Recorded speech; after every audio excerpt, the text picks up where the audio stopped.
Welcome everyone. Today we will go over the introduction of this engineering course on sensors and systems, and we'll get to know that how this course is architecture, what we will learn into this course, and what particular topic of interest introductory relating to um, practical applications, industrial applications, we will learn, which will greatly benefit you in your career objectives. Again, as in the past, anyone interested in learning the history of these words, like sensors, from where this word came, or systems, greatly appreciate. Click on these links. You can find the link to the slide in the description and find the details relating to the history of these particular words, because that's a topic in itself and quite an interesting one for all who are interested in finding the details. So let's carry on. And so this we deliver these courses. Soft Galaxy Technologies Inc. is a currently registered business, but we have plans to start Quantech Field Institute. It's basically the idea behind starting this course is to deliver quality, hands-on skills, industrial skills, knowledge and skills both, to individuals who like to work in an open environment. And like for once, it's difficult to go and join a private institute or college or university. So it's basically to help them out learn these skills. But we will go through a rigorous process in order to test the information given they are trained on before we will give them a certificate of completion. We don't have a website. This is LinkedIn is a popular professional kind of a website. So this is our link over there. Anyone interested in finding the details, what we have done and what we do, please visit this website. Another important quote, what we believe in, is that there is no shortcut to glory. Doing one and two courses is not going to help you, potentially help you achieve your dreams. You have to work hard. You have to really practice, and it does take time in order to achieve the required knowledge and skills. You can send us an email to info@hsclouds.org. HS stands for Humanity Serving Clouds.org. Or you can send us an email, softgalaxy.hsclouds@gmail.com, if you're interested in taking such a course. And we will communicate with you then how we will carry out in delivering this particular course or similar courses we offer to your site. Okay, let's carry on. So the objective of the course is to understand the different type and category of sensors. Okay, because why it's so important to understand, because sensors are basically devices who interface with the real world and get the required information we want to acquire for further processing. So that's why it's it's a very, very important area, not only for research, ongoing research, but it has made humans' life better, improved, efficient because of the ongoing developments in this particular area of research relating to sensors. Okay, and when we talk about sensors, or when we talk about acquiring information from the real world, um, is basically we are talking materials. So we basically look into that which material we can use for a particular scenario, which can give us better signals for further processing, and we will learn more about it as we go. Understand the high level path of processing the sensed signal to extract, measure, and display the required information, as I mentioned, for further processing of that signal. These are some of the very good video links for this presentation introduction. We are not going to visit these YouTube video links, but we do encourage anyone have the slide which can be downloaded from the description below, to visit the links and see that in this particular sequence, that what we call it as a sensor, what we mean by a smart sensors, and what is a pressure sensor. So pressure sensor means, as the word says, that any pressure, environmental pressure, causing the material to generate electrical signals of interest for further processing. Okay, let's carry on.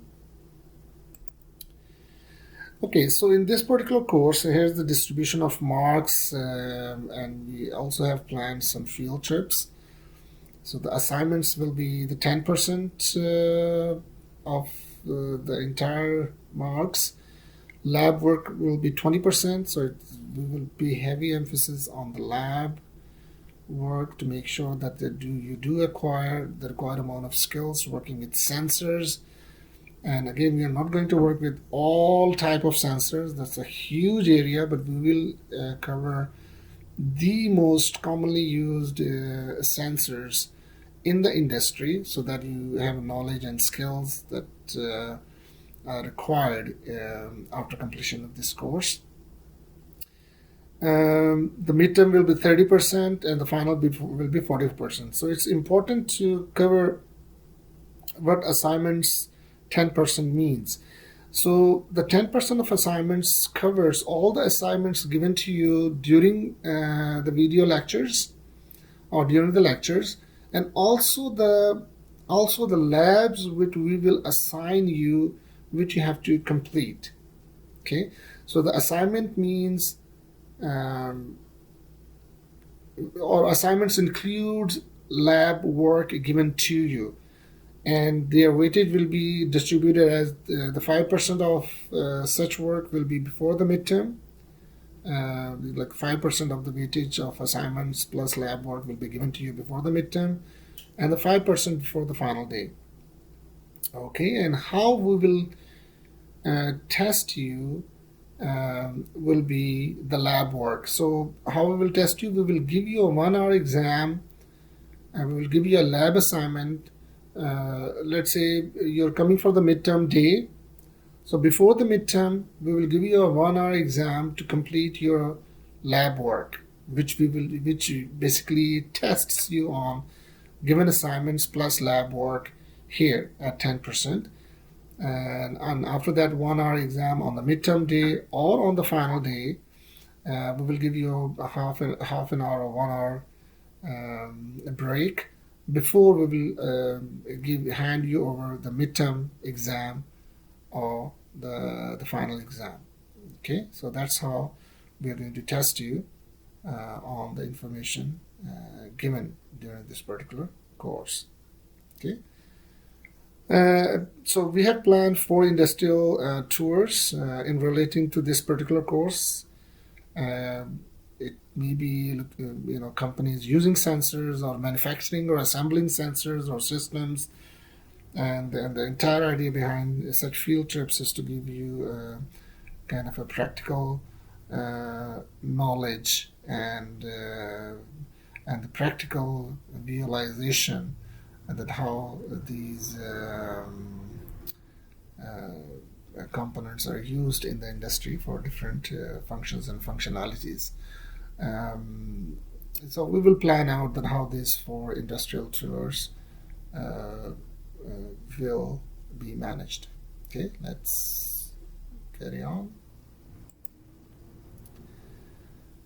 So this is very important for everyone to understand the process towards sensors manufacturing. So we want to design a sensor, or let's say we want to achieve. So we have an objective. So let's say we have an objective to design a particular type of a sensor in relating to this particular force, but it can be any other kind of a problem description that we want to achieve. So this particular basically slide tells that the normally how and it's a very well established process that what happens when a problem description is being given and that technique or technology or feature is not available in the industry or marketplace. So what will happen? The university researchers or individual researchers or corporate or government laboratories researchers over there, they work on those problems. They work with different materials, different processes.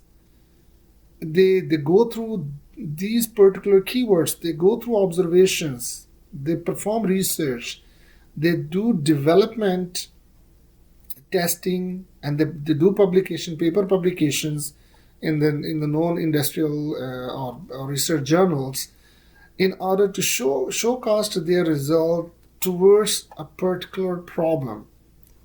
Okay, and those all these efforts basically get repeatedly authenticated, and once the technology comes to a stable stage, and at that time the industrial manufacturers or corporate manufacturers work with those technologies, techniques developed, and then they lay out or they select the most viable slash cost effective slash profitable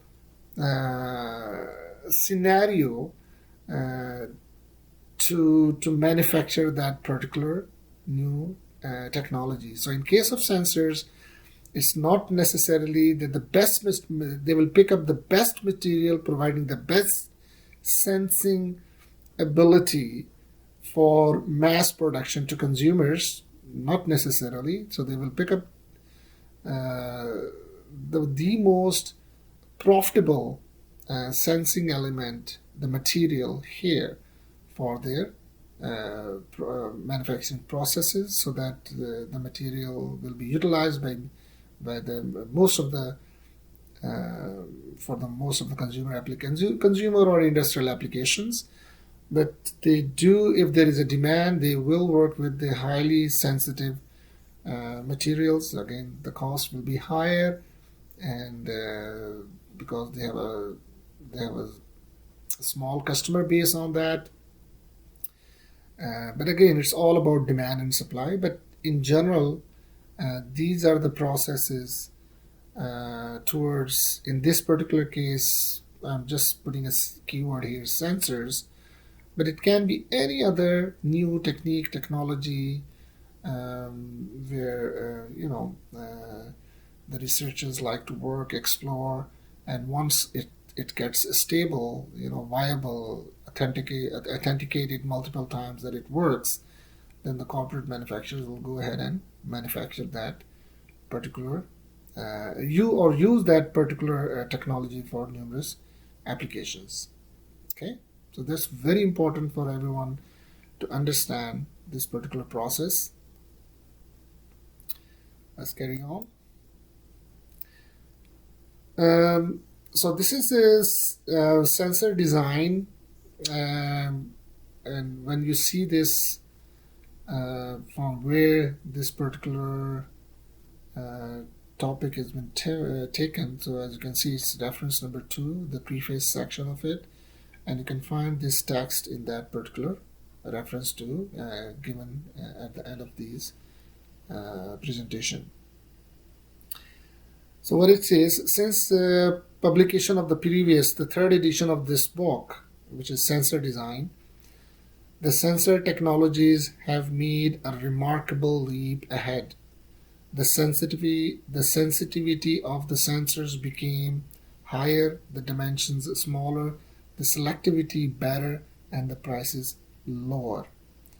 What have not changed are the fundamental principles of the sensor design. And I really like this particular sentence, and based on my industrial experience, this particular word or the sentence goes for many other technologies, that most of the time the fundamental principles of manufacturing, designing something doesn't change, but it does improve as it the features of within the device itself. It can be any other product or design or device, but in this case we are talking sensors. So it's a very good, very well. I really like this particular paragraph, and especially the entire sentence, that things do improve, but the fundamentals remain the same. And so let's move to the next slide. So again, this is the definition of the sensor. It's basically a device that receives and responds to a signal or stimulus. And we'll learn about it, what it means by that. As a description,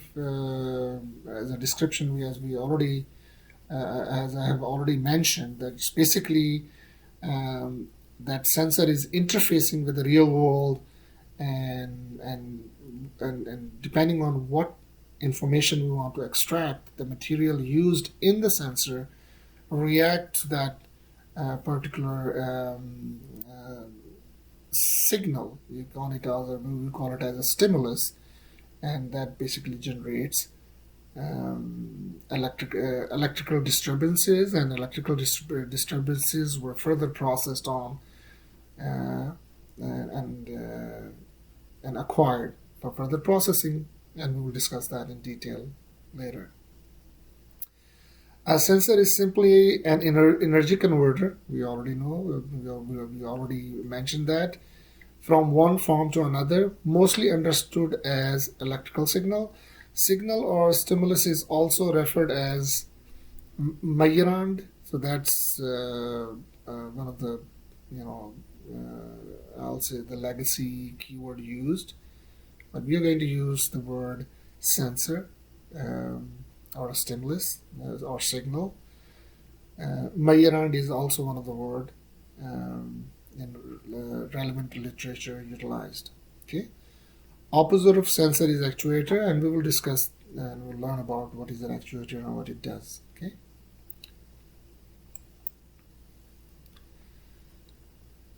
So, when we talk about sensors, one of the relevant keyword is called transducer. So it's important to learn. So what is a transducer? Is a is a converter of any one type of energy into another. So when we talk about transducer, we talk about a device which converts one form of energy into another form of energy. Okay, so that's what the transistor is. So the question arises, then what's the difference between a transducer and a sensor? So let's in the same slide, when we talk about complex sensors, we will learn about that. But let's understand this transducer. And here's an example given as loudspeaker. So in loudspeaker, what happens? So let's understand. And so basically, in a loudspeaker, someone is speaking in the mic, and his or her voice is amplified at the output. So that's what happened in a loudspeaker, right? So basically, what happening that when someone is speaking into the microphone, the material used to manufacture the microphone picks up the air disturbances caused by someone talking. So those disturbances were picked up by the microphone. It gets amplified, and then it gets filtered by because the interest is we only want to amplify the human voice, not the background voice or so on and so forth. So that's why there may be filtering, and then after the filtering, it goes to the speaker, and the job of the speaker is opposite to the microphone. In speaker, it basically takes in the electrical signal and converts into mechanical movements of the diaphragm to cause disturbances in air, which basically, since it's the amplified signal of our voice, so it will be an amplified speech you will get at the output of the loudspeaker. So that's just as an example, when we are talking about sensors, transducer, I think it's a good example to get. We will discuss further in detail when we will discuss or talk about block diagrams of these systems. Okay. There are complex sensors. So let's see what the complex sensors are. So this particular figure, as you can see here, a sensor may incorporate several transducers. So not necessarily only one transducer, as in this case, it only converts one form of energy, like those air disturbances, to electrical signal, but it can be a complex transducers which comprises of several, transducer 1, transducer 2, and so on, various type of energy. So they convert, let's say this stimulus is a chemical stimulus, which basically causes this. So this transducer is used to convert this particular chemical stimulus to another form of chemical. And the second transducer is utilized to convert, because it can only react to these type of chemicals. So this second transducer uses this converted form of chemical energy into generating heat or light. Okay, we're just discussing this as an example.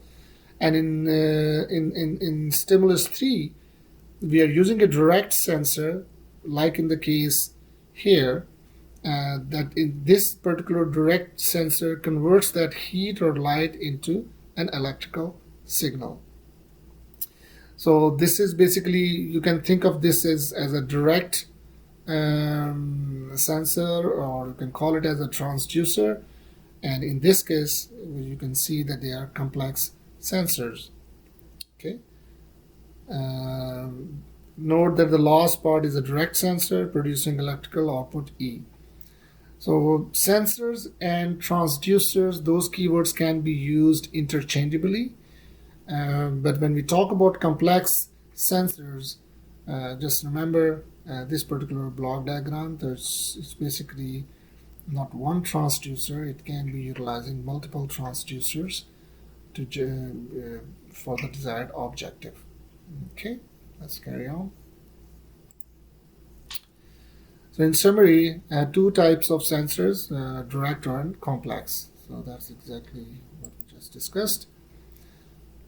A sensor is always a part of some kind of a data acquisition system, okay, because uh, that's what we're trying to do, that we acquire the information for desired purposes, okay. So it has to be part of some system, um, and we'll discuss what type of systems can be. Often such a system may be part of a larger control system that includes various feedback mechanisms. Um, yeah, so let's see what they mean by that. So again, this is a system shown in reference to, and what it discusses is the positions of sensors in data acquisition system.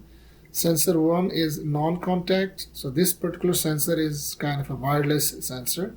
So we're just thinking about this object. This object is drawn as a mouse we use in our daily lives, but do not think this as a mouse. It's simply an object, okay. So this, in this particular object, this is a wireless, non-contact wireless sensor, sensor 1. Sensor 2 and 3 are passive. So we will discuss what is a passive sensor. Passive sensors are one who do not require any electrical energy to operate. So 2 and 3 are passive. 4 is an active sensor. It does require, an active sensor does require electrical energy to operate. And sensor 5 is internal to a data acquisition system. So this sensor 5 has nothing to do with this particular object, but it may be, for example, for monitoring humidity, temperature, or some other, sensing any other desired information. And you can see here that all these sensed signals are coming to a multiplexer, and the reason behind that, using a multiplexer so that we can use only one analog to digital converter. This is a component or a technology called ADC. It converts the real world information, analog signals, and converts that into digital so that we can acquire that information into our computers, microcontrollers, microprocessors, DSPs, for processing and displaying for our intended purposes. Okay, and that in that case, that computer, it may be possible that we are sending this as a feedback signal to actuate or to act, to perform some actions on the object. It's kind of a feedback through an actuator. But again, it's a high-level diagram, a generic description showing that the sensors are primarily part of a larger data acquisition system in most of the cases. That's what the entire purpose of this diagram is. Yeah, that's really like this diagram. I took it from the internet, and the link is you just click on the diagram and you'll go to the link to get the source of this picture. As you can see, so it's a, I'll say it's a smart car because it has so many sensors. So let's go through those type of sensors. So it has passenger occupancy sensor, okay, fuel level sensor, parking sensor, speedometer, odometer, tire pressure monitoring, wheel speed, anti-thief sensor, radar sensor, GPS, accelerometer. We'll discuss what that. We will discuss all the known technologies and keywords relating to when we talk of sensors used in industries. Oxygen sensor, water coolant and temperature monitoring, oil sensor, outdoor temperature sensors, rain sensor, seat belt tension. So basically, in nowadays, what this picture is, it's a simple picture, shows that how the sensors are used in everyday life.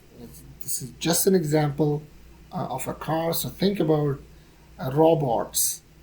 Think about industrial automation and control systems.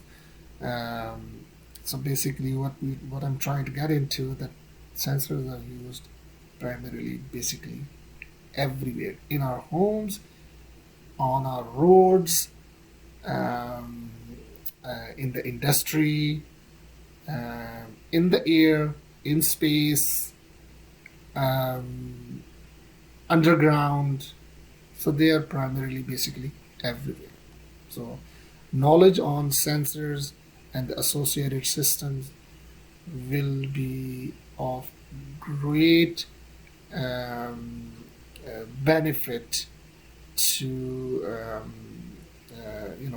clarify yourself in different engineering disciplines.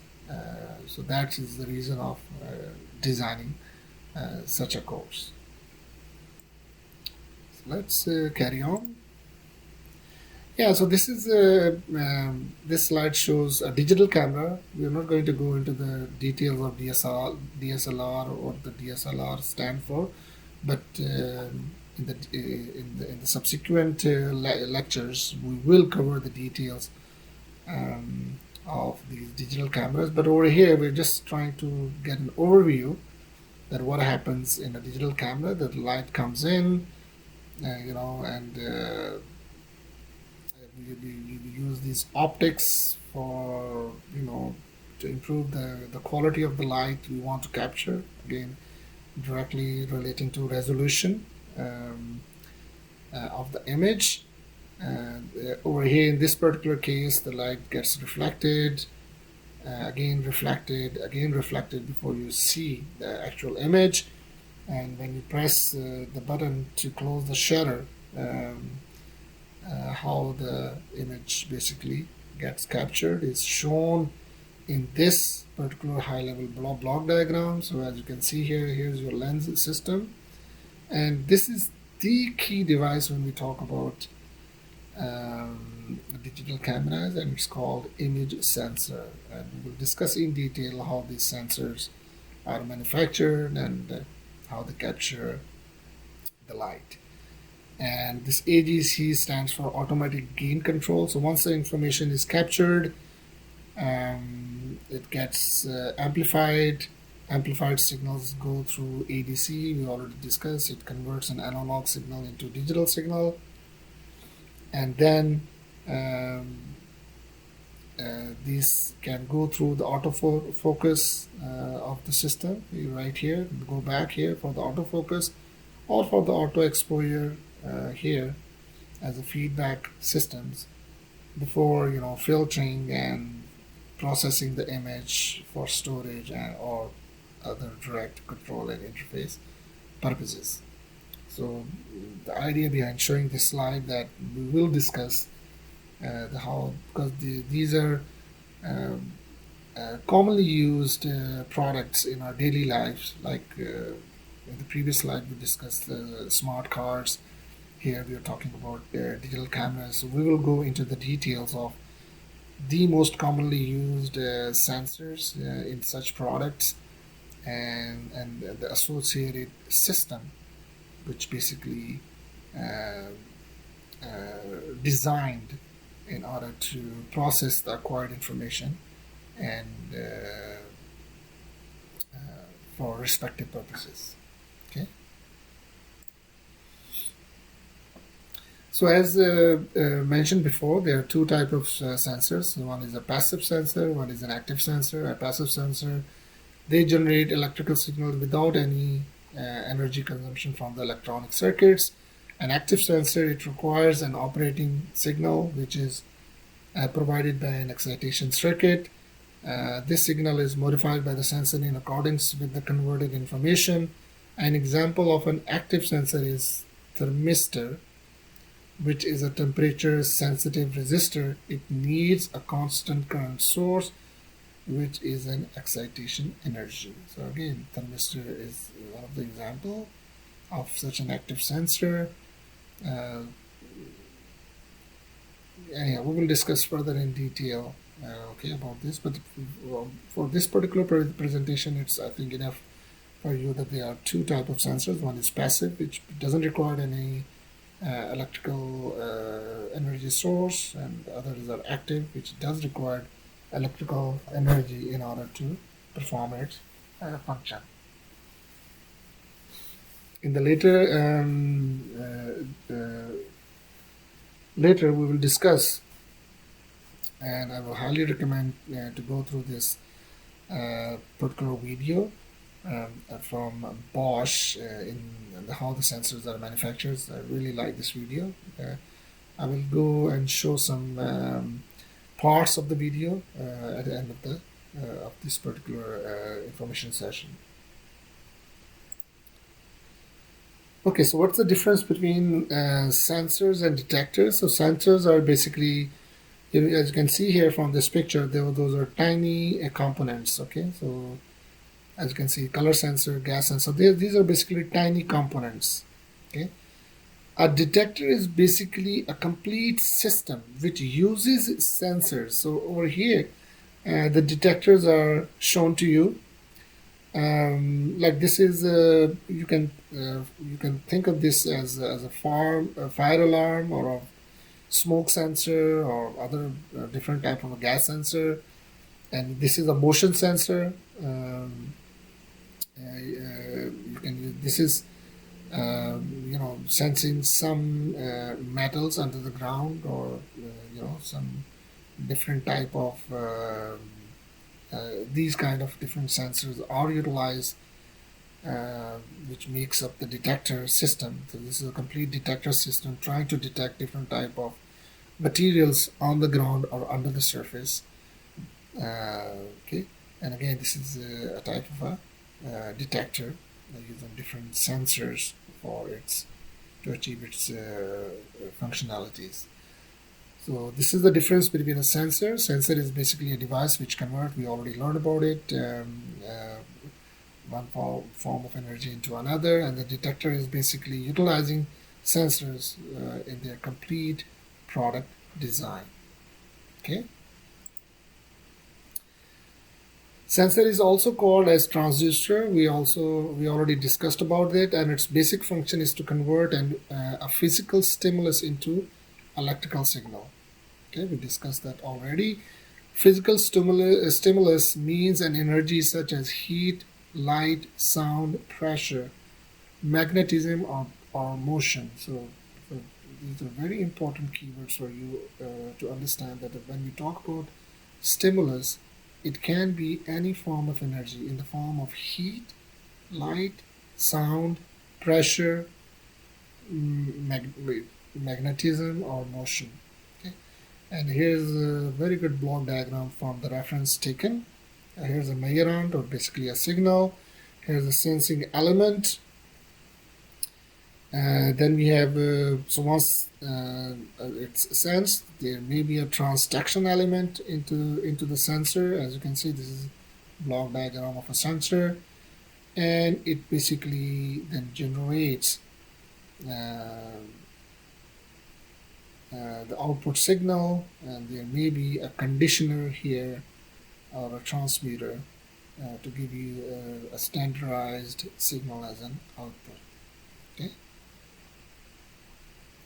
So since sensor can be active or passive, so that's why excitation arrow is there, that maybe an external energy is required for this particular type of sensor to operate.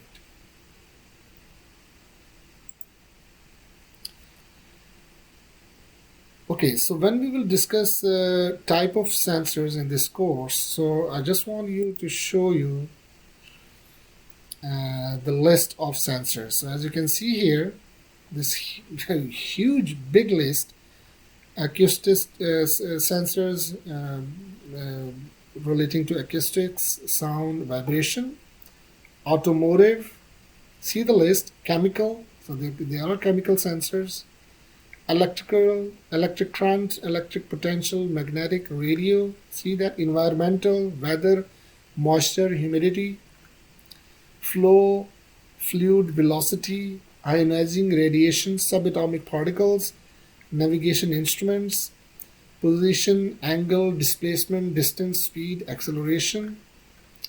See optics, light, imaging, photon, pressure, force, density level, thermal heat, temperature, proximity, sensor technology. If you go into that, it's a It's a big area of research, speed sensor and others.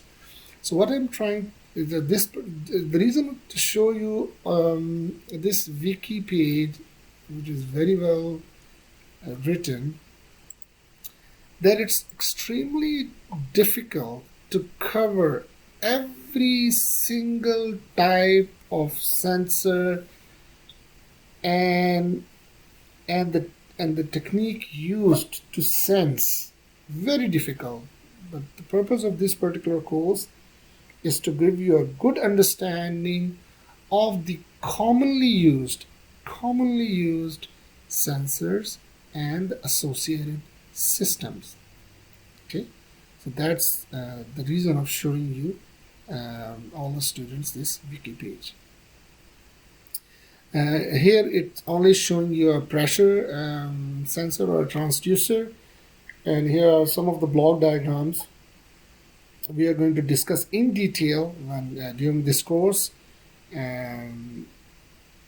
Without going into, because this is an introductory lecture, so without going into the details, the idea behind that is when we will discuss about sensors, and in this case, as an example, as a pressure sensor, we will discuss the most common block diagrams and the technologies utilized in designing pressure sensors. Okay, so there are three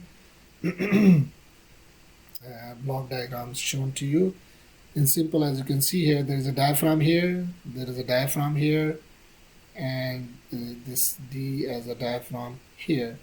It's all basically, the diaphragm is going to move because of the stimulus, and that diaphragm movement will cause is the cause of generating electrical signal at the output. Let's carry on. So as mentioned right in the beginning, when we talk sensors, we talk basically materials and what type of materials are used for manufacturing sensors. It's basically material science and engineering, very important area. For example, if I'm going to show you this particular link, so the silicon for sensors, I'm just going to show you. So you can see, the use of silicon and the complete history relating to that, and its characteristics, the isotopes. There's not one particular type of silicon, but chemical compositions. But anyhow, what I'm just trying to say that it's a big area in itself. Sensors for smart materials, list of semiconductor materials. Maybe this is a good what are the most commonly used semiconductor materials when it comes to manufacturing sensors or integrated circuits in other way. So as you can see, they are divided into different types of semiconductor materials. Silicon and germanium are the most commonly used, but showing this just to show that how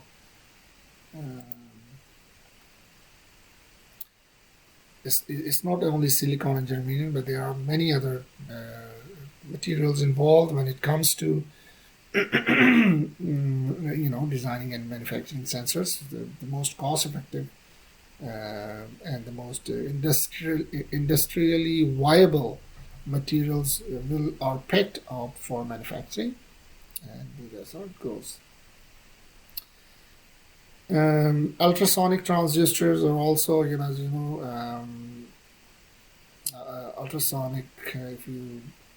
We will discuss in detail about ultrasonic transducers in this particular course. There are metamaterials. We'll just give a high-level overview of those metamaterials. Piezoelectricity, capacitive displacement sensor, potential application of graphene. So the idea, that we will, it's a very detailed, very interesting subject when it comes to picking up the material for sensors for manufacturing. But we will try to cover the high level and try to share the high level details relating to those materials in this particular course. So here's the preliminary course requirements. We expect a high school, college basic knowledge of mathematics and physics. This will really help you accomplish and score good in this particular course. So here are the references we will follow in this course. And now is the time I think I should, yeah, so show this material, that Bosch company YouTube video. I really encourage all the students to see this video in its entirety, because there will be an assignment we have designed, will be handed over, which is directly relating to this particular video, all the information shared in this video. Okay. As you can see, it's pretty long, almost an hour long video, but it gives you an immense information relating to sensors manufacturing. So what I'm going to do, I'm just going to skip to some of the relevant. As you can see, it's I'm just going to skip the points which are directly going to show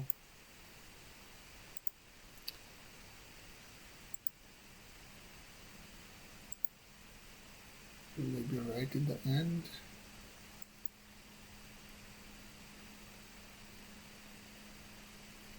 Yeah, so these are the wafers, finished wafers heading towards storage racks. And here are, this is again a testing thing.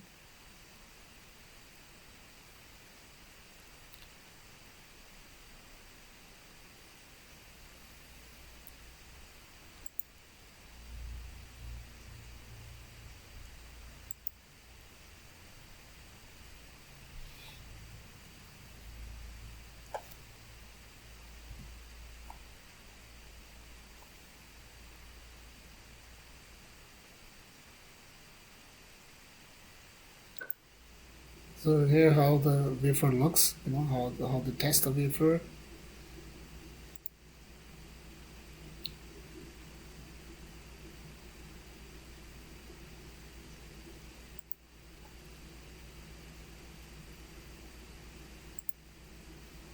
And these are the storage racks of these wafers right here.